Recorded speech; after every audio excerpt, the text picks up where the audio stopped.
ce n'est pas tant une question du Rwanda, c'est surtout de savoir quelle protection le Rwanda recevra de la part de la Grande-Bretagne, d'Israël, des États-Unis, si nous décidons de les affronter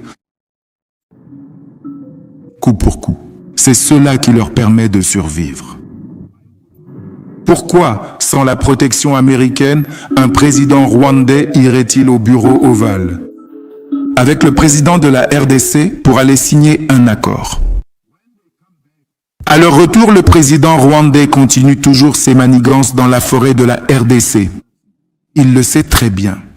Il bénéficie effectivement et pleinement de la protection de ces gens-là. Si j'étais président, je ne serais jamais soumis devant les États-Unis. Jamais une attaque contre la liberté du Sud.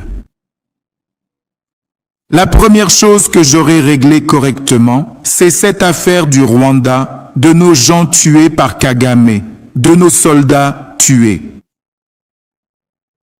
Jusqu'à aujourd'hui, nous n'avons pas répondu à cette situation. Maintenant, le rapport est sorti. Seulement 27% de nos soldats sont aptes au service. Ce n'est pas moi.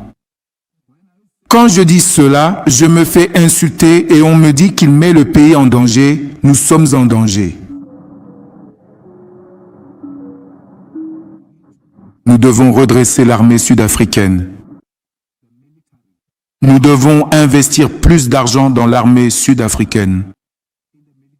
À quoi bon mettre tout cet argent dans toutes ces choses si on peut se faire écraser par un petit pays comme le Rwanda?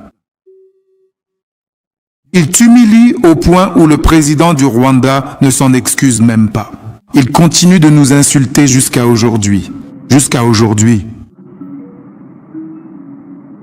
Et il n'y a aucune réponse. Eh bien, mon style de leadership et celui de Ramaphosa sont différents. Il fait les choses à sa manière,